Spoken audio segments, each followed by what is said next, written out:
Hi, this might be a multi-parter because apparently there is a 30-minute limit on how long I can record using this Chrome extension.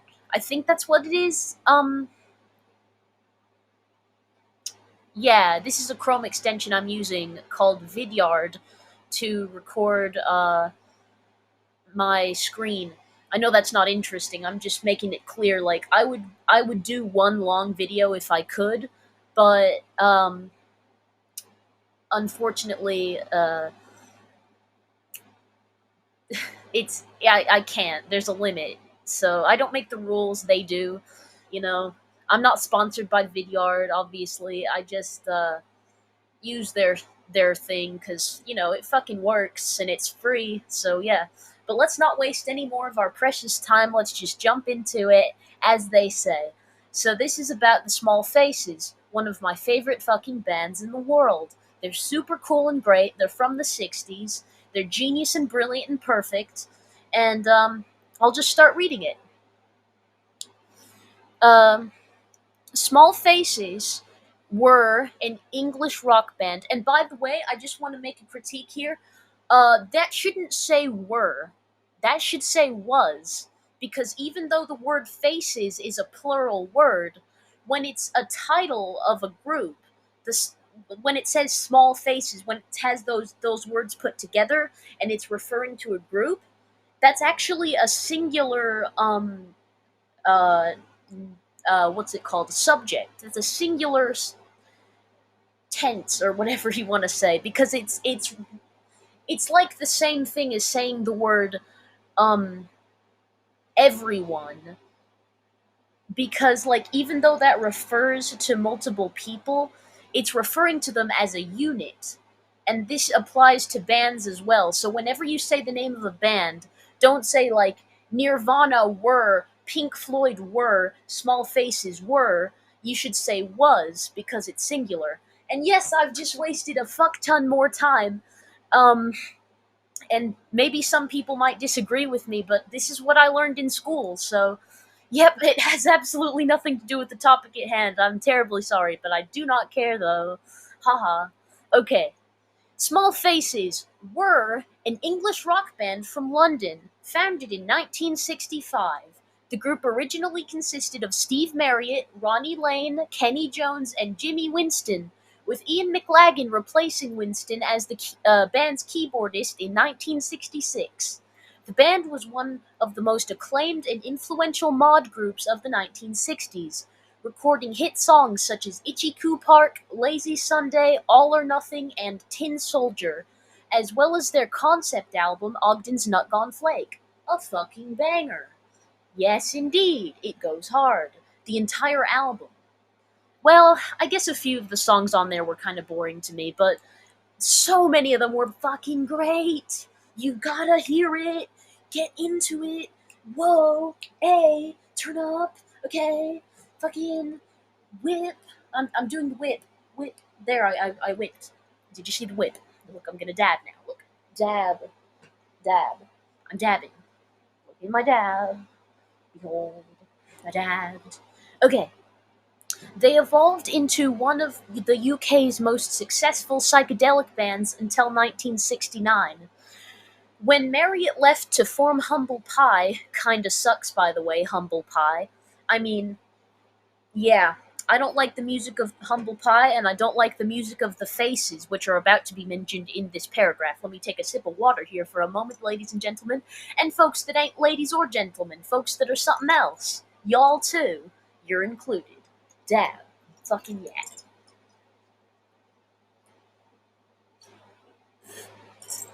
I love water. It keeps me alive. Anyway, when Marriott left to form Humble Pie, the remaining three members collaborated with Ronnie Wood, Ronnie's older brother Art Wood, Rod Stewart. I hate Rod Stewart. I like his hair and his clothes, but I hate him. He's a dick.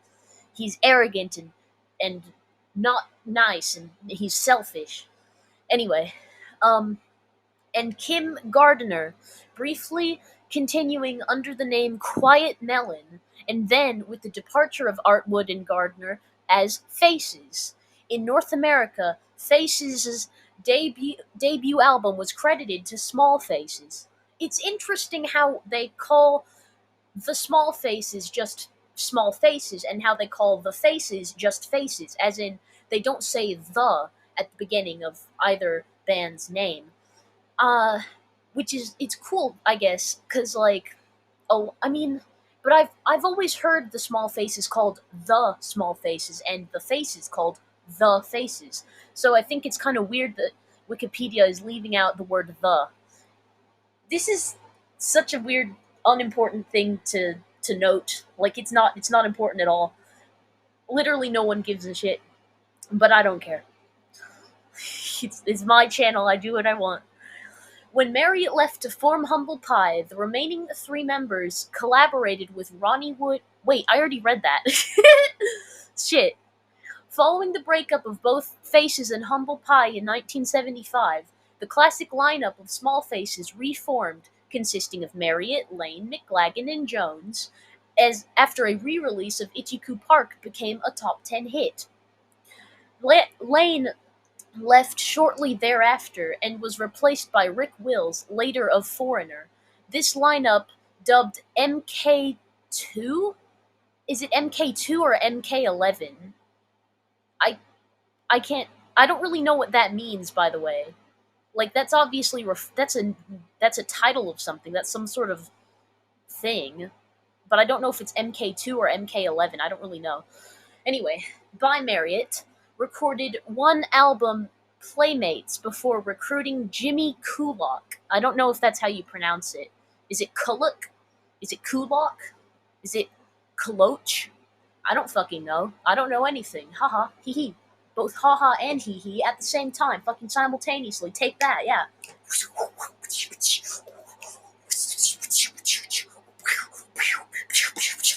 Bang, bang. Bang! Yeah! Okay, anyway. Yep, haha. So, this 5-piece line. Yeah, I'm not on drugs right now, by the way. I'll bet you think I'm on drugs right now, don't you, little viewer at home? I'll bet you think I am. Guess what? I'm not. Nope. I'm not even on Vyvanse today. Not even Vyvanse nor coffee. Nor coffee. I've had none. Well, had a tiny bit of caffeine from some tea, but like, such little caffeine, it really does nothing to me. This is just me how I am. This is just how I am, you know? Literally no one gives a shit. Can I move on? No one fucking cares? I'm gonna fucking kill myself. Bang. Okay, wait, don't say that. Oh. Okay. Yeah. That was unnecessary. Anyway, Jesus Christ. Yeah, I'm just like this. This 5-piece lineup released only 78 in the Shade before breaking up. Small Faces have been considered one of the early inspirations for, and even an early root of, the later Britpop movement. They were inducted into the Rock and Roll Hall of Fame in 2012. That is fucking great. That's what they deserve, because they are just amazing. Such a good band, so underrated, especially in the States. You know, they never got super rich at all. They kind of lived like celebrities for a while, but they didn't own any of their stuff. Like, this is gonna probably get mentioned later in the Wikipedia article, but like, they got screwed over really badly, like financially speaking. Like, their manager or something. I don't know. I don't know anything about the music industry, but some kind of person who was like their boss really screwed them over by like just kind of lending them clothes and cars and houses, like fancy stuff, really expensive stuff, but they didn't own any of it. Like, none of it did they actually own. It was just lended to them. Uh, so they were not actually rich. They kind of thought they were, but they weren't. Anyway, Lane and Marriott met. Oh wait, should I? Yes, I should. Okay, so Origins, 1965. Meeting of Lane and Marriott, 1965. Lane and Marriott met in 1965. Yes. while Marriott was working at the J60 Music Bar in Manor Park, London. You know, that's one thing about the names of places in Britain is that you never know if you're pronouncing it right. Like, doesn't I mean this looks like it would be pronounced manor, simply, easily, understandably, but like you turn around and like, no, it's actually pronounced manoir. It's pronounced manoir. And you're like, okay, well, all right then. Manoir.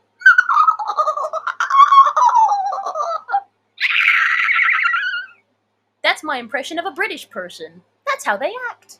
Anyway, Uh, Lane came in with his father's stand to buy a bass guitar, struck up a conversation with Marriott, bought the bass, and went back to Marriott's house after work to listen to records. They recruited friends Kenny Jones and Jimmy Winston, who switched from guitar to the organ. They rapidly progressed from rehearsals at the Ruskin Arms Public House, which was owned by Winston's parents, in Manor Park, London, to ramshackle pub gigs to semi-professional club dates. The group chose the name Small Faces because the members' small physical stature and a face was somebody special, more than just a snappy dresser. He was someone in mod circles as a leader, as someone to look up to. A face had the sharpest clothes, the best records, and always was seen with the prettiest girl on his arm. Yes, indeed. So yeah, um, the I actually know a little bit more about that. There was like specifically a girl who I think was like a friend or a girlfriend or maybe just like a sort of one night stand girl that Steve Marriott knew, and like I don't know what his relationship was with her exactly. I don't know if they were dating or if they just had sex or if they were just friends or some kind of mixture of those things. But anyway, there was this girl that Steve knew. I'm sorry I can't have any proof. I just read this in like a newspaper that I saw on Google Images. But the story goes that she actually called them small faces just because she thought that they had physically small faces, but it was a genius sort of nickname because it also refers to the fact that they are short because like none of them are taller than like 5'6" or like 5'5.5". Like for example, like just for reference here, I am 5'5.5". That's my height. So like I'm as tall as the tallest members of the Small Faces. So that's pretty cool. I like that. It makes me feel better about the fact that I'm like not tall because like it makes me feel like I'm a small face. And anyway, the word face in mod slang, as was said in this paragraph, it does refer to uh, a person who's very cool, like one of the coolest top mods in the mod subculture. Very cool. Some of y'all might not know what a mod is, like a mod subculture. By the way, that was a subculture from the '60s, uh, where it's all about like dressing sharp and sexy and modern. That's what mod is short for. It's short for modernist. And some of them would wear um, like fishtail parkas, like these green military fishtail parkas, and they would ride scooters like Lambretta and Vespa scooters, both Italian brands. And but the subculture was mainly in England. My mom mistakenly assumed that it was in Italy since the Italian scooters and to an extent Italian fashion was very popular within mod culture, but that's actually not true. It's not true that it was based in Italy. It was most definitely concentrated in England, and there was a little bit of mod stuff happening in America, mostly like in the later years and like during the mod revival of like the 70s and maybe the 80s. I don't know if it continued into the 80s. I could be wrong. But anyway, um I'm kind of getting scattered, aren't I? Well, so yeah. Uh, a face is like the coolest mod of all the mods. You know, it's a rather hierarchical um, sort of uh, subculture. You know, it's very like capitalist. There's a lot of capitalist themes to it, and yet I kind of get it. Like I get the mod feelings and stuff. I can empathize with the philosophy of mods, but only to such an extent because after a while, like it starts to feel very superficial and very shallow.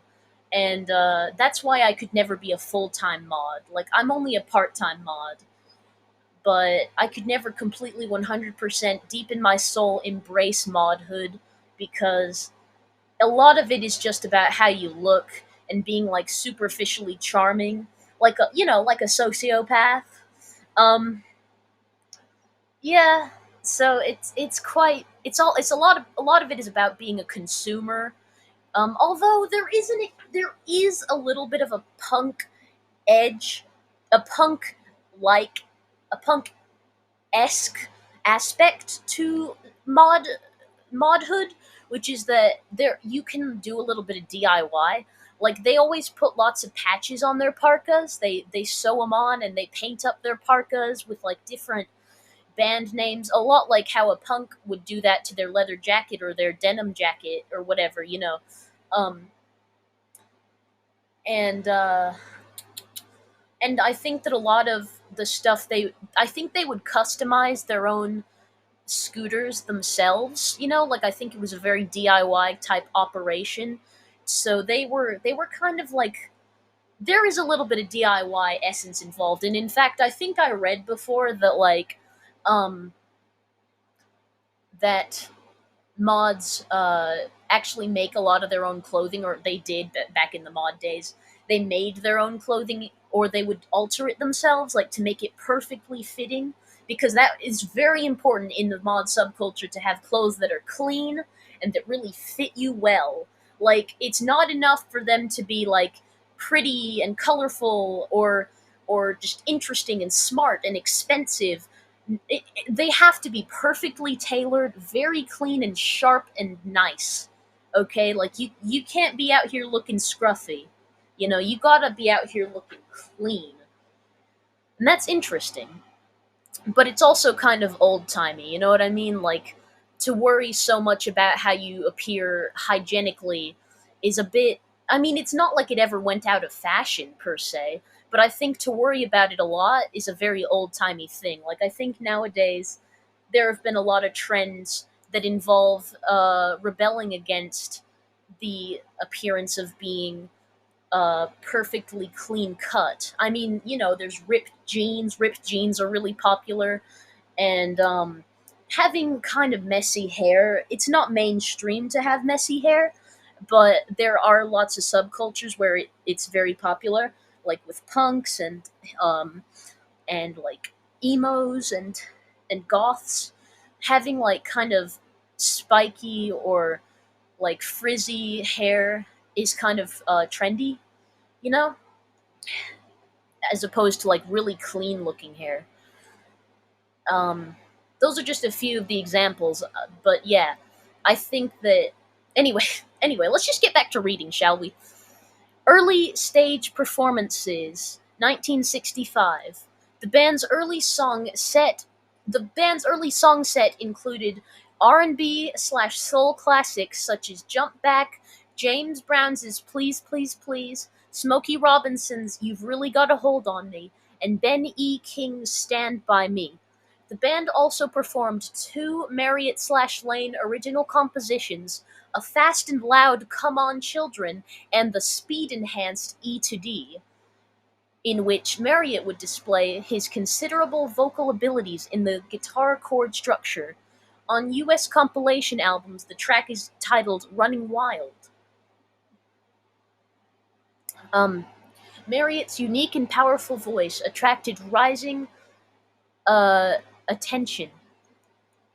Um, Singer Elkie Brooks was struck by Marriott's vocal prowess and stage presence and recommended them to a local club owner, Maurice King. Impressed, King began finding them work in London and beyond. Their first out of London concert was at a working men's club in Sheffield.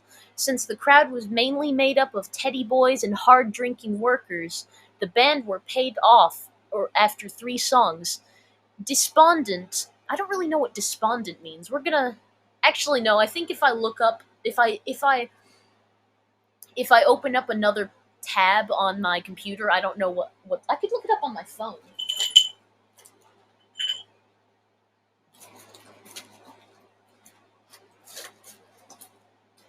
Let's look up what despondent means, fellas. Wait, is my phone dead? My phone's dead. Alright, you know what? I don't care. It probably just means disappointed or something. I mean, you can kind of tell from the context. I know about context clues. I went to school. Kinda. I mean, didn't do great, but I did okay. Anyway, in despondent, they walked into the mod orientated. That's a British version of saying oriented. They say orientated. King Mojo Club nearby, then owned by Peter Stringfellow, and offered to perform for free. They played a set that left the local mods wanting more. During a crucial residency at, oh god, Leicester? I'm gonna say Leicester. I have no idea if that's correct, but that's what I'm gonna call it. Leicester Square's Cavern Club. They were supported by Sonny and Cher, who were living in London at the time. Wow.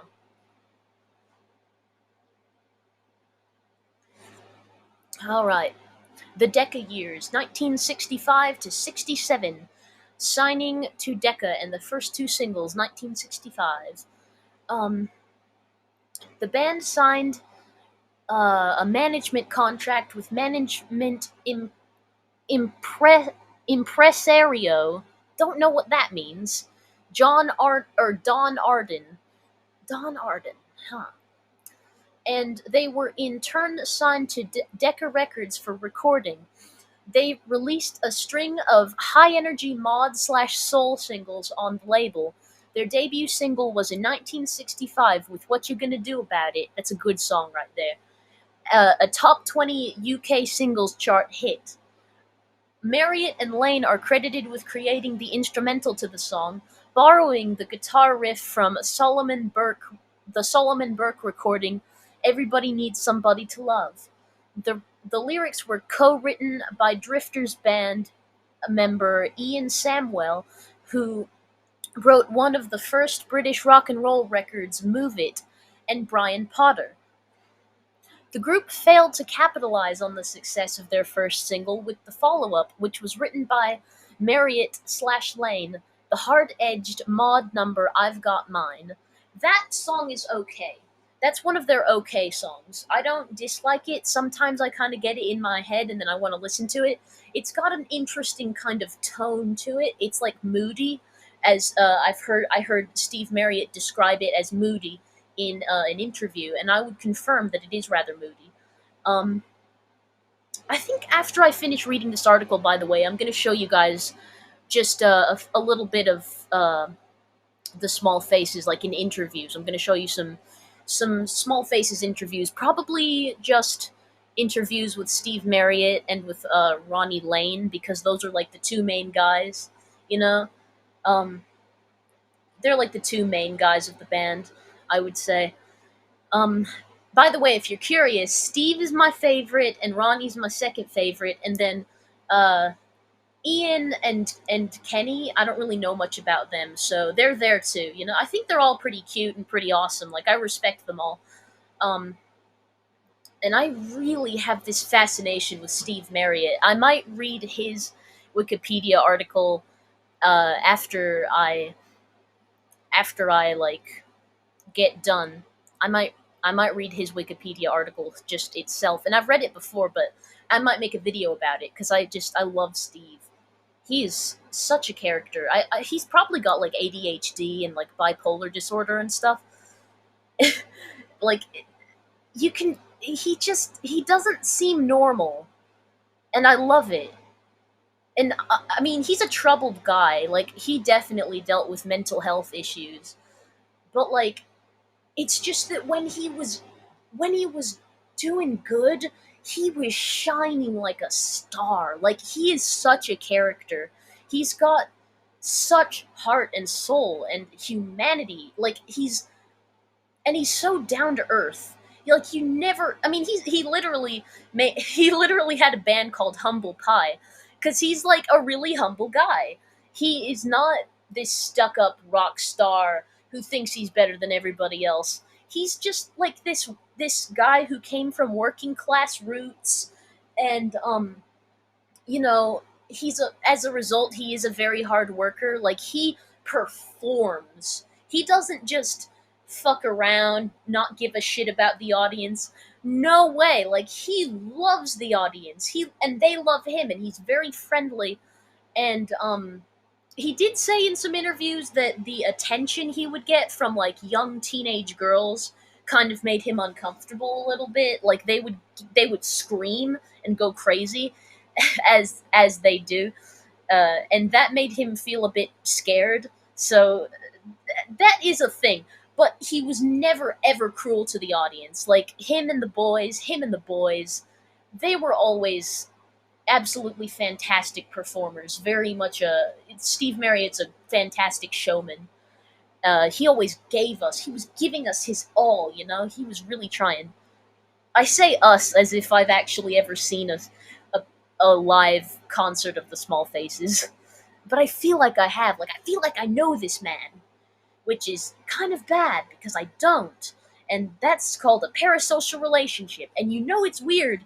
You've got a weird parasocial relationship when the person you're being obsessed with is very much dead. Extremely dead.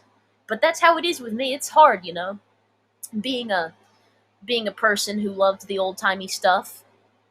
You know, you you uh you have these parasocial relationships with people who are dead. That's how it is. Subsequent. Yep. Okay. What is it here? Yes. Okay.